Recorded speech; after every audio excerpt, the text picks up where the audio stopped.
Voilà les gars, c'est aujourd'hui le choc des titans Côte d'Ivoire, Norvège. Là, les gars, nous sommes à une phase d'élimination directe. Donc s'il vous plaît, on n'a qu'à baisser un peu notre épaule. On n'a qu'à baisser un peu. Et c'est pourquoi il dit ça. On n'a qu'à baisser un peu notre épaule. On va se répondre tout de suite. On n'a qu'à rester zen. On n'a qu'à rester tranquille d'abord. Mode humilité activé. Mode humilité activé. On se prend tout de suite après la victoire et la qualification et on remet encore l'épaule. Tout de suite. Le match de Côte d'Ivoire-Norvège, là, c'est aujourd'hui, les gars. Dites à Alan, le gars de Norvège, là, dites-lui que les Ivoiriens que lui connaît, là, c'est les Ivoiriens qui sont seulement sur le terrain, là. C'est eux seulement qu'il connaît. Sinon, Ivoiriens des réseaux sociaux, là. Parce que je ne sais pas si vous avez vu le dernier post qu'il a fait, où il est en train de dire, continue de rêver. Genre, en gros, lui veut nous narguer, quoi. Ton mythe, là, on a écrasé ton mythe, là. Côte d'Ivoire, nous, on gagne ou on gagne. Voilà, on gagne ou on gagne. Il n'a qu'à laisser cette dark bashi, là. C'est pas nous qui avons voulu impressionner. Paye ton mythe, là, on démystifie ça. Dormez tranquille. Côte d'Ivoire, les Ivoiriens, dormons tranquille. Paye match, là, c'est pour nous. Il n'y a pas de débat, il n'y a pas de dark bashi, il n'y a pas de chama. Match, là, on gagne forcément. Paye même, moi-même, j'ai rêvé que Côte d'Ivoire gagne. J'ai rêvé que, c'est-à-dire qu'on a gagné 3-2. Voilà. Et en plus de ça, dites-vous, je ne sais pas si vous connaissez le chat, les TikTok, là. Le chat qui prédit toutes les victoires, là. Le chat, même lui-même, il dit que Côte d'Ivoire a gagné. C'est qui a dit que c'est. Nous, on s'est déjà validé. Moi, il dit 3-2 pour Côte d'Ivoire. On se prend tout à l'heure. Les Ivoiriens, c'est des fous, c'est des fous. On est des fous. Alan a posté son truc sur sa page Facebook. Mais je vous assure, j'ai vu plus de 8000 fois, plus de 10 000 commentaires. Mais je crois 90 à 80% des commentaires, c'est des Ivoiriens. Alan a juste dit, continue à rêver. Mais il a juste dit, continue à rêver. Est-ce que vous avez vu tous les commentaires là? Et attends, regarde.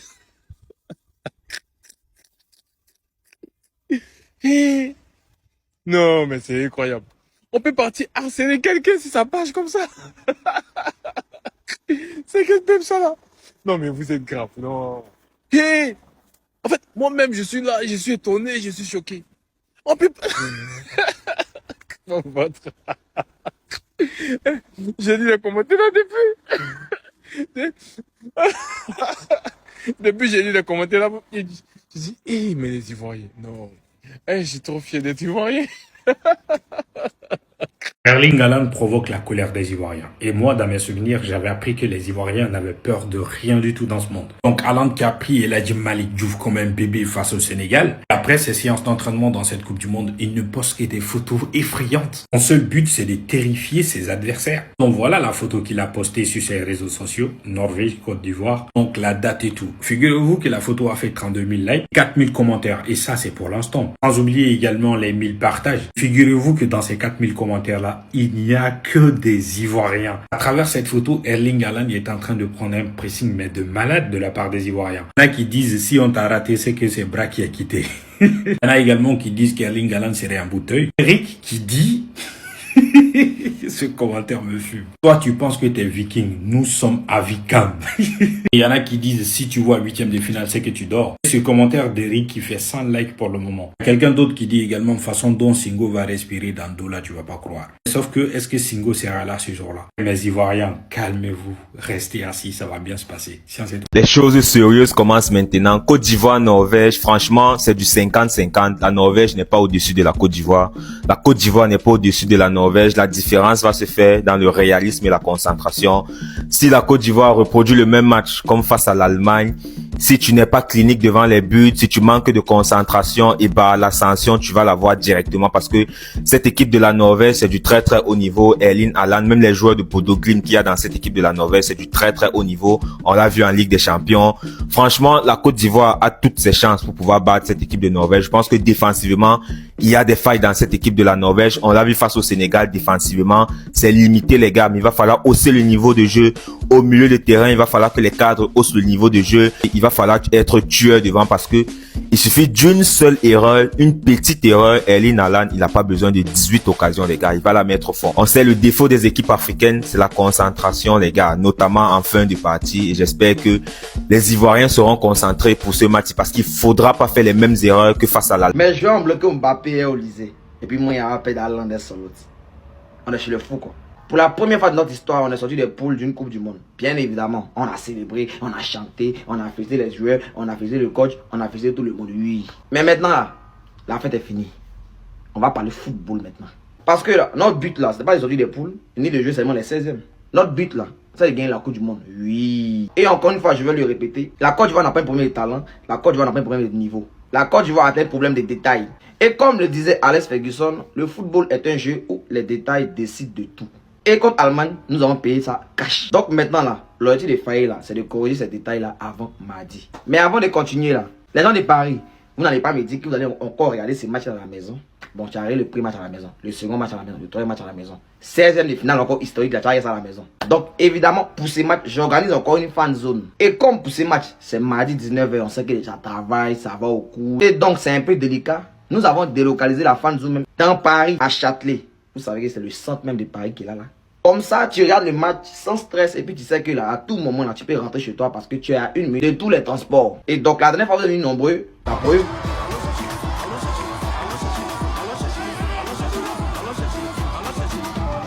Donc, cette fois encore, on compte sur vous pour venir nombreux. Vous avez vu l'ambiance, c'est tchor. Donc là, on va pas trop parler. Tout est sur l'affiche. Je me screen ça et puis voilà, on se prend là-bas le mardi. Maintenant, revenons au football. Personnellement, contre la Norvège, j'ai réussi cette compo. Pourquoi? Parce qu'on a vu que depuis le début du tournoi là, il y a Foy, le 4-4-2 là, il est intéressant offensivement. Mais contre les bonnes équipes là, il nous déséquilibre. Même contre Kirachao, l'équipe était coupée en deux. Les 2 milieux étaient souvent dépassés. Et donc, qu'est-ce que Faye fait à la mi-temps? Il fait sortir Ahmad, fait rentrer Inao et on passe en 4-3-3. Et immédiatement, on a commencé à mieux jouer. L'équipe a retrouvé son équilibre. Même notre meilleur match du tournoi, même si on le perd, bah, c'est contre l'Allemagne. Et c'était encore dans le 4-3-3 là. Le football, il est simple. Donc, mon 11, je l'explique rapidement. Il y a Fofana au goal. Pour moi, il n'y a aucun débat. On parle ici déjà du meilleur gardien ivoirien. Mais pas seulement. C'est également l'un des meilleurs gardiens depuis le début de ce mondial. Et ça, vous n'en parlez pas. Vous l'avez beaucoup critiqué ici. Mais là, il répond là. On ne vous voit plus. La charnière centrale indiqua Singo. Si seulement ils sont à 100%. Pour moi, c'est la meilleure association possible. Le ministre de la Défense est de retour. Et de l'autre côté là, il y a Singo qui pour moi, depuis le début de ce mondial, même s'il a joué que 2 matchs et s'est blessé, c'est le meilleur joueur ivoirien. En tout cas, depuis le début de ce mondial. On parle ici d'une charnière sérieuse, concentrée, puissante et surtout fiable. Et à ce stade de la compétition là, on n'a plus droit à l'erreur. Sur les côtés, je pars sur Justin Konon. Pourquoi? Parce que pour moi là, le premier rôle d'un latéral là, d'abord là, c'est de défendre. Donc lui, au pays, il apporte offensivement. Mais dans un match à élimination directe, je privilégie la sécurité. À droite, il n'y a aucun débat à faire. Si Singo est dans l'axe, doué à droite, point. Même si lui aussi, là, son mondial n'est pas du tout bon. Au milieu, bah, pour moi, le cœur de cette équipe-là s'appelle Ibrahim Sangaré. S'il y a un joueur qui ne doit jamais sortir au milieu, là, c'est lui. Parce que c'est lui qui apporte l'équilibre, c'est lui qui sécurise. C'est lui qui permet aux autres de s'exprimer. À ses côtés, le capitaine Franck Kessié, qui fait également un bon tournoi, même si je continue de lui reprocher ses pertes de marquage sur certaines nations. Par exemple, le premier but d'Allemagne, il est sur un down, il laisse le gars passer derrière lui. Il a fait ça 2 fois. Égypte, même chose. Achou est là, il va sur lui et après il le laisse. Achou passe dans son dos et puis après il a bu. Il n'a pas ça, comme il dit, il fait un bon tournoi. Donc je pars avec lui. Et à côté de, je mets Inao, notre milieu le plus créatif. C'est lui qui relie tout. Défense, milieu, attaque. Ce petit n'a absolument rien à faire sur le banc. Et quand ces 3 là sont alignés généralement ensemble au milieu, c'est très sérieux. Devant, de venir argumenter pourquoi Pépé et Yandjomodé sont sur les ailes. Genre il y a bruit quoi. Bon, par contre on me dit Pépé et Ahmad. Que tu mettes l'un ou l'autre, on ne perd pas en qualité. Donc perso, ça ne me dérange pas de mettre Ahmad ou Pépé. Et Yann demandé la pépite. C'est le premier nom même qu'il fallait écrire sur feuille du match là. Et en pointe, je pars sur Yohan Boni. Parce que lui, il n'a pas encore marqué, mais il travaille énormément. Il presse, il fixe et tout ce qu'il fait autour. Le gars fait un travail de l'homme monstrueux. Mais mon frère, il a fini de dire tout ça là. Il faut marquer. Parce que là, le premier rôle d'un numéro 9, c'est de faire quoi? C'est de marquer des buts. C'est pour ça quand on voit même en sélection. Mais confiance, comme le meilleur joueur de l'histoire a dit là. Les buts là, c'est comme du ketchup. Et c'est que quand tu as marqué mardi là, c'est parti. Maintenant qu'on a fini de dire tout ça là, écoutez bien, le plus important là, si on mène au score dans ces matchs là, c'est qu'on ne refasse pas les mêmes erreurs qu'on a fait contre l'Allemagne. Parce qu'on a tendance à oublier d'où nous venons et qui nous sommes. Les gars, on est ni la France, ni l'Espagne, ni l'Argentine. Nous sommes la Côte d'Ivoire, une équipe ambitieuse, mais surtout une équipe qui doit rester intelligente. Comme le disait Arrigo Sacchi, l'humilité est la qualité des équipes qui gagnent. Si nous menons dans ces matchs là, à la 75e minute là, je passe immédiatement d'un 3-4-3, c'est-à-dire en position de défense, en défense 5. J'ajoute Kosonou à côté de Singo Indica et je garde mes 2 milieux les plus frais. Et on s'embrouille pas, on joue en transition. Parce que quand cette équipe défend en bloc compact, elle devient extrêmement difficile à bouger. Et derrière, avec nos 3 fusées devant là-bas, nous aurons évidemment des opportunités pour tuer le match. Maintenant, concernant la Norvège, ne vous inquiétez pas. Dans une prochaine vidéo, on va décortiquer de long en large. Point faible, point fort, jouer clé, espace. En tout cas, on va rentrer en profondeur. Mais si une chose à dire là, c'est que oui, la Norvège est une bonne équipe. Mais la vérité là, elle est prénable. On a qu'à se respecter. Nous sommes la Côte d'Ivoire, triple champion d'Afrique. Et avec le talent que nous avons dans cette sélection là, on n'a pas le droit d'avoir peur. Oui, on peut respecter et on va les respecter. Mais la peur, non, non, non.